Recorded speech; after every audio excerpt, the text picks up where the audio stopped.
all of these things are kind of made up. The idea of masculinity is made up because it is the rules of what it means to be a man. What is a man? A male person. What is a male person? Having or related to a gender identity that corresponds to a complex, variable set of social and cultural roles. Complex, so it's not simple. Variable set of cultural and social variable. What? It means it changes. There's a variable there. It can be different depending on where you are. If you're in India, it's going to look one way. If you're here in Oakland, California, it's going to look one way. If you're in Auckland, New Zealand, it's going to look in one way.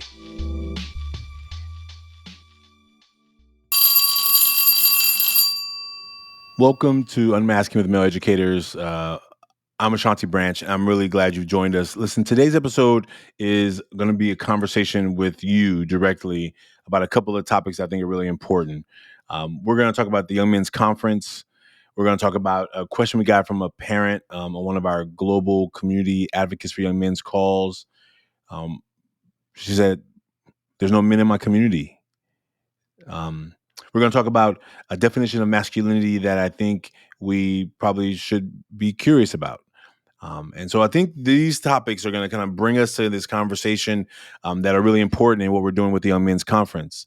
The Young Men's Conference is going to be November 8th. This year, we have decided to have a global impact of it because we know that our work around masks have been seen around the world. Over 100 countries have participated in the Million Mask movement. If you haven't yet made a mask, I want to invite you to do that today. millionmask.org. I know you hear me talk about it on the episodes, but today is even more important because we are getting close to a really important milestone for our organization. We are close to reaching 100,000 people who have engaged with this tool that we created. I mean, the tool, you remember, was created in the documentary The Mask You Live In. 3 steps. Draw a picture.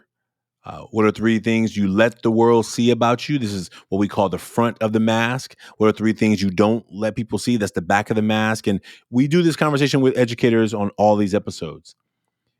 But in addition to making a mask, what we know is happening in our communities with our young men is that we see people around the country, around the world, who are saying, we want to figure out how to support and better help equip our young men to prepare for adulthood, for manhood.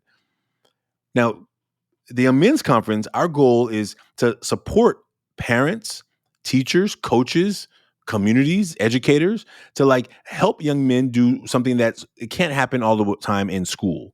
I mean, school, as a former teacher, as a former administrator, there's only so much you can do in the walls of the school and through the time, even though students spend so much time there. There's some work that just needs to happen from other voices in their lives, in their community. And so the vision of the Young Men's Conference is how do we supplement what's happening in some schools and to be the source that's not happening in other schools? We know as an organization that schools are not all doing everything they can do to better serve young men. And if we wonder why should we be serving young men, why should we be supporting young men, all we have to do is look at some of the data. Now, I didn't come into this episode to bring you a bunch of data around where men are finding themselves struggling, but we can do that. And you've known that we have done that in episodes before. We know that young men need a lot more support than we've provided them in the past. But today, what I want to focus on is this Young Men's Conference is exciting. It's supposed to be exciting and fun. And what we need is we're going to need the community coming together. So wherever you are listening to this episode, maybe you are not going to be able to come to our live event here in Oakland, California, but maybe you know a coach, a mentor, a teacher in your community who you feel could benefit from this information. We just ask you to share this with them. Invite them to be a part of the Young Men's Conference. Now, because it's a global conference, the way we've designed it is that we will have a live event here in Oakland, California. We just got our site locked in. It's going to be in a middle school called Claremont Middle School, which is right across from the Rock Ridge BART station. And it's a walk across the street, literally walk across the street. So that's exciting that we got our site locked in. And 2, what we know is that there are people around the country and around the world who are looking to support young men in their communities. So maybe it's your son and his best friend. Maybe it's your nephew and some guys that you've already been mentoring. Maybe you're a coach and you know that supporting your young men is more than just on the field, on the court, wherever you're doing that coaching. This conference will give you tools to be able to support them with that. Now, what we're doing is we're going to just give you a guideline. We're asking you in this conference to be prepared for three things: one, some fun; two, food; and three, a conversation about brotherhood. And that conversation about brotherhood is giving them an opportunity to recognize, wow, we're all wearing these masks. Why? Now, when you do the mask activity, we're going to give you the information. We'll give you the activities and what you can use. Now, the fun is going to be up to you. You can create the fun. We'll give you some ideas and some activities. But ultimately, we want people around the world to know that you don't have to do everything. You don't have to leave your career and start a nonprofit. You don't have to take a vow of poverty. You just need to say, there are some young men in my community who I want to support, and I want to support them in a very special way, partnering with the Ever Forward Club, partnering with people around the world who are also supporting young men on this day. Now, November 8th is the date. It's a Saturday. If you are an educator, we've talked to many educators who are going to do it the week before. Some are going to do it the week after. Whenever you do it is going to be perfect, because your young men will see and know that they have been really seen in that day. They've been noticed, and they need it more than they may know how to ask for it. Sometimes, and you may have heard this quote in education, that some of the people who need the most love will ask for it in the most unloving ways. Have you ever seen a young man throw a chair, lose their emotional minds, have a fight, get to the point where they're pumping their fists and they're hyperventilating? I was a hyperventilator at some points in my life. I remember pumping my fist, ready to like let loose, and realizing that, man, I just wanted to talk to somebody. But there are rules about backing down in our communities. There are rules about letting somebody take advantage of you. There's rules. And sometimes when you are up against the rules of the community and the rules of the school, they don't always match. And our goal for this conference is giving young men opportunity to just come alive. We had one call. I'm transitioning to the call because I think it's very important. We had a call with people who were interested in being partners. A mother showed up who was raising a boy. And she was like, "Oh, I thought this was something different. I thought this was to come get some support for my son." I said, "Well, we'd love to give you some support as well." I said, "Do you have someone in your community who you think could host an event?" And she said, "No."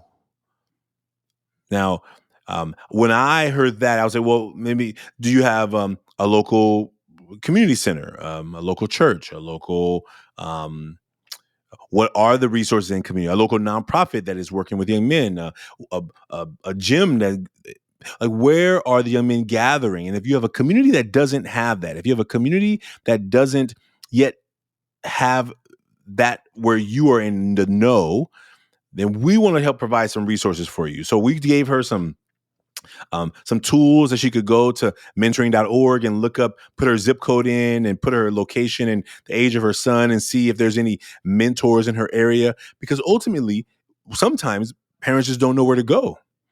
And so when we don't know where to go, we can get frozen. We can get into a freeze mode. We can get into well, I'm just going to not do anything mode. And what we want people to do is take action. And the way we're going to take action is by letting us as Ever Forward support you to do something in your community. I told her, listen, if you have no men in your community that you trust, then you host the event yourself. Now, there's parts of my brain that says, well, why would we need a woman to lead an event for men? Well, what else do we do? What else do we do if no one is there that she has built a connection with? So my goal was like, look, don't let these young men go by alone. Don't let them go isolated. You can provide it. You provide a place, you provide the invitation, you provide a space, and give the young men an opportunity to have these communications, good conversations. We know there's lots of men in our communities who want to support, and sometimes the men don't even know where to start. So I want you to know that what we're trying to create is, how do we get the community solving and helping with the community problems? That's what we're trying to do. I mentioned the context about the mother who didn't have a man in her community. We had another educator who come to one of our partner calls. A female educator said, I want to support this movement. I want to support what you're doing, but I'm a female teacher. How can I support the young men at my school? And I said, well, the first thing I would invite you to do is, do you have any PE teachers, any male educators on your campus who will be willing to do it? And she was not sure that she knew anybody on her campus who would be willing to to host an event. And I said, well, maybe start there by asking them, are they interested? And if they're not, then the same thing I told that mother, then you do it. You tell a group of students in your class, hey, we're partnering with an organization in California, Ever Forward Club. We're going to be a part of the Young Men's Conference. On this day at lunchtime, come here. We're going to have some food. We're going to have some fun. And we're going to have a conversation about masks. So when this teacher told me that she didn't have any men in her school that she thought she could convince or get to do this, my heart went out to her. And sadly, I know that that's true. I do know that some teachers may not be into doing extra outside of the required responsibilities. But I also know that if we can compel men in our community to see young men as their past selves, what would they have wanted? What would they have needed? What would they have benefited from? Not in the educational setting, not in the getting more school and more grades and more homework, that not that setting, in the connection and belonging setting. And I think that there's men who would love to do something like this, but they don't know about it. And so for those who are out paying attention, for those who are out doing the work, for those who are advocates for young men, I also invite you to be an advocate for men. Be an advocate for men in your community who have been taught as your young men in your class, suck it up, keep it to yourself. Don't talk about it. Don't talk about how it feels to not be feel important or valuable, or to whatever the feelings that come up when we see in masks from our young men. Don't talk about it. Keep it to yourself. And I my heart broke for her, but I also know that I got it. I've been in many schools where ever forward, me doing this work extra outside of the work is seen sometimes as an anomaly, but that's okay because we all have to live up to the values of our own self. I don't need to necessarily follow the values of someone else. And I don't need to, I'm not in this profession for anyone else. And so the clear part of my work today, every day, is to help people realize you're not alone. I see you. We are looking for men who want to do this work. And as a young man raised by a single mother, I know that my mom had to do a lot of the things that there was no man that were there to do. So I would never be one who says it can only be men who do this. There at our conference live, we will only have men who are mentoring young men at the tables, but because we are pushing to do that. We know men in our community who can fill those roles. We're not going to ask women to do the role that we believe and that men should do to support boys to become men. But if you don't have it, if it's not available, if there's no one in your community that you trust, I encourage you to do it. Don't wait for anyone else. That's what we're inviting people to do. If you can do something, do something. If it's a small thing, do the small thing. And as you do the small thing, it will add on value and begin to be the big things. There is no point in my life where I ever thought my mom was trying to be a man. I just knew that there was no father there, so she had to work both roles. I want you to know that our communities are going to need everybody doing what they can do while we build to the beauty that we want to create. And so we know that there's men in the community who are looking for opportunities. They may not know where to start. We know that there's women who are raising sons who don't know where to go to get help for their sons. We know that there's schools who are suffering right now, and we know that they need extra support as well. So we can all come together. We can build communities that we support each other in growing, developing. So I just want to name that there is nothing that is going to hold us back from making efforts for this. And even that means that you and your son go to the park on that day, have a conversation about masks, have some food, and say, hey, we're partnering with that organization over there who is supporting hundreds of young men, thousands around the world. I'm so glad to get to spend time with you today. We don't want to overthink it. We want to keep it simple. I'll stop there. Now, the last thing I want to talk about is masculinity, because if we're bringing young men to a young men's conference, what are you helping them to do? Well, our team has been putting together new flyers and new one pagers to try and help schools understand why they should get their young men to this conference. What are the benefits to them? Well, yes, you're going to decrease suspension when you have a young man who knows that my value and my worth is not about letting somebody cause me or what I say, make me. He made me do it. When I'm in ownership of my own behaviors and actions. When a young man knows that he can go and talk to somebody, I'm not being a snitch. I'm telling somebody that I need some help, and I need to tell them in a safe place so that I can find the right supports, so I don't act out in the way that my friends are telling me I should act out. I don't want to act out in the way that I feel people are trying to conform me to act out. I want to build community. I was invited to be on a podcast the other day, and one of the questions that came up was, how do you define masculinity? And I remember saying, well, I grew up in Oakland, California, and I went to this story of like being raised by a mom trying to teach me how to be a boy, and what does that mean? And what I realized was that if I was going to try and tell somebody what it meant to be, what masculinity meant, I can only tell them from the frame of reference of which I either believe or was conformed to believing a definition of masculinity. That's how it works. I learned it from the bigger kids in my neighborhood. There was no father in my home to teach me it. So I learned it from things I saw my grandfather do. I learned it from the people who were on the bus. I learned it from the people and from elementary school to middle school to high. I watched how others perpetuated this behavior. Now, we didn't have, in my school back then, we didn't talk about what does it mean to be masculine. It was all about, are you a man? Man up, suck it up.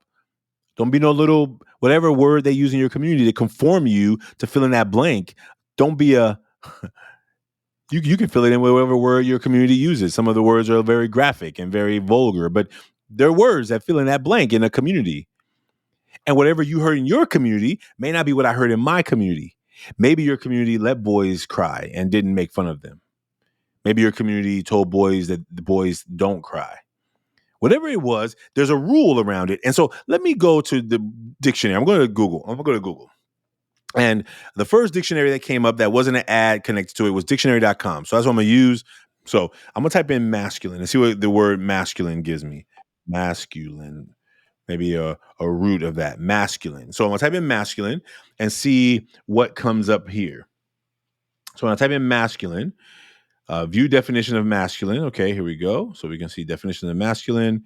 And number one is an adjective. So masculine is an adjective.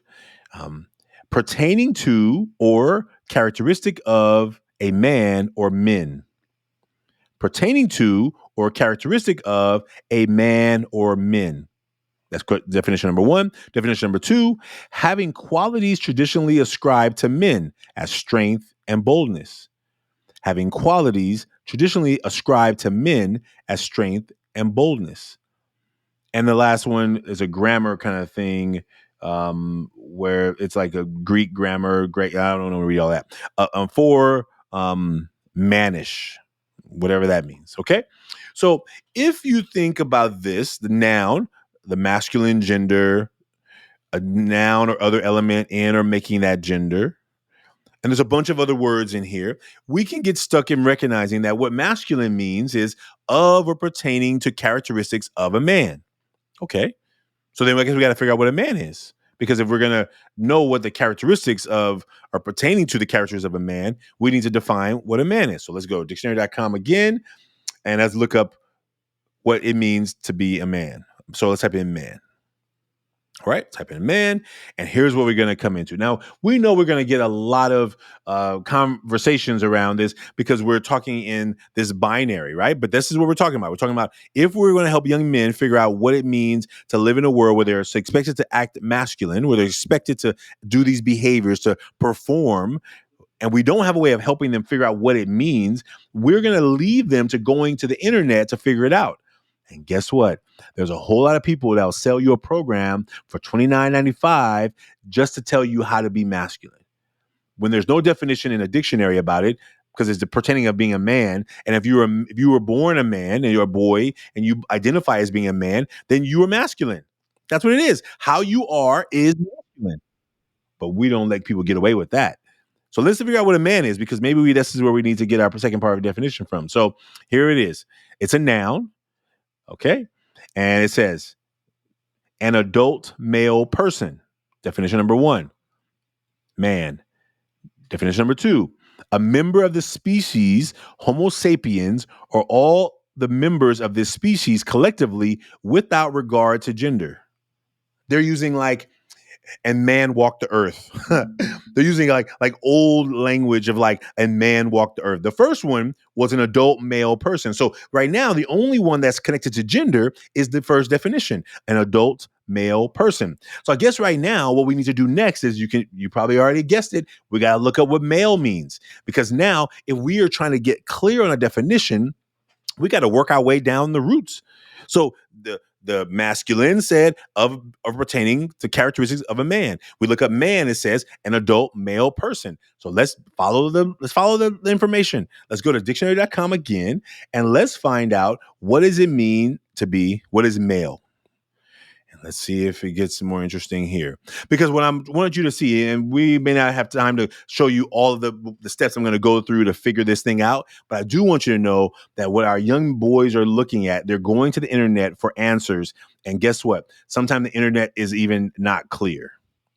And so if we got boys who are out searching for what does it mean to be a man, they'll be gladly able to go to a person who has a lot of money and cars and things that they think are cool, to then define those things as masculine, to define the muscles and the money and the girls and the fame and the dollars and the gold chains or whatever that is in your own view of what it means to be a real man, you could find yourself getting sucked down a rabbit hole.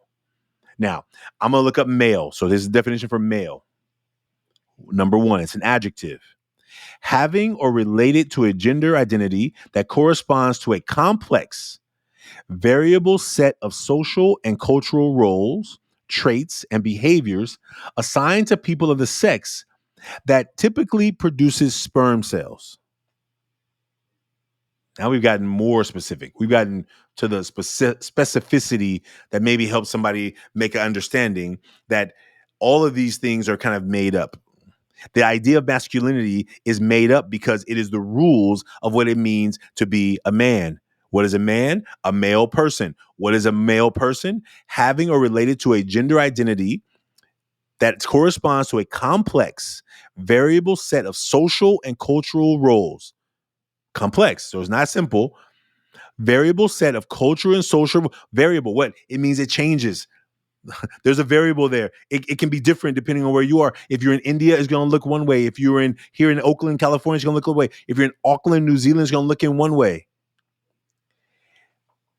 These variable set of social and cultural roles, traits, and behaviors assigned to people of that sex that typically produces sperm cells. Okay. So I'm not here to jump into a conversation long about what's a real man, what's a woman. I want you to just be clear about how we need to be able to help our young men figure this out, and knowing that it's complex, knowing that it's not simple. Because if we're not careful, we can begin using these definitions as how it is, but knowing the definitions are incomplete. And so what we are working on with the Young Men's Conference, as we normalize vulnerability, as we give young men a space to be like, here are the characteristics of how I have been taught about manhood. Here are the ones I agree with. Here are the ones I don't agree with. Here's how I really want to show up in the world, and knowing they're not alone. Knowing that the rules that have been put on us, the rules that have been handed down to us, the rules that we have adopted by people around us. And so I'll simplify this, because I imagine that as I read the word of the definition of male, I recognize that there are people who can take these words and misconstrue them, that I'm trying to define something for somebody else. I'm trying to say in this conversation that no matter how we look at it, if we're not careful, we leave our boys and our young men in our own communities to figure it out for themselves. And the internet will give you lots of rules and definition and things, but if you don't know how to navigate those, if you don't know how to work those, if you're not clear that there is a way that you get to be as a man here that you are defining yourself as, and there's a man over there who defines different rules and characteristics and traits, and I want you to be able to do that. If you believe that getting A's makes you a real man and that's how your value system works, excellent. And that young man over there who feels like, I don't care about school, I don't need no education, he has a right to believe that about how he wants to show up in the world and be a man. But what we get into danger of is when we say, I'm going to tell you how you should be as a man, and therefore that is where the problems begin. Probably problems began way before that, but it definitely begins there. But as families, as cultures, as communities, we raise our children in a way that we want them to be seen in the world. We want to give them tools to help them be the best they can be. And that's what we're trying to do in this conference. So anyway, I hope that this little short dive into etymology, I didn't even go to etymology, but the definitions of these words that are complex. Because if you go to internet and you type in how to be a man, you may hear some things that you won't really like. Whoever goes there, you can go type it in today. I probably should do that activity. I haven't done that task, but that's a task I'm going to assign you to do. And come back and tell us what you found. When you went to YouTube, when you went to the internet, how to be a man. How do if a little boy is trying to figure it out, he doesn't have a father in the home, who is he to learn from? We have to work together to do this. So listen, this episode was really to help us to recognize we've just started a brand new school year. I want to tell you there's some sad things that are happening already this school year. I'm going to do my best not to jump into those right now. I'm inviting you to help us be part of the solution. Help us be part of this. Let us not have toxic levels of positivity that we ignore the problems, because there are many of them. But let us be part of the solution and being a part of, whether you are sharing this episode with somebody, you're sending the flyer to somebody, you're grabbing the link from the show notes and telling somebody, hey, there's a young men's conference. Can you all participate in your community? Can my nephew, can my grandson participate in this? Whoever you are listening to this, if you care about young men in your community, a teacher, educator, you can do this. Don't worry about having it too much details. I know one school said our principal only cares about data. If it doesn't affect and improve our data, he wants to know what's in it for us. And I said to them, I have some answers for you. I want to give you those tools. They're available for you to get. Send us a message. Let us know that you're interested in being a part of the conference. Go to our website, Ever Forward Club.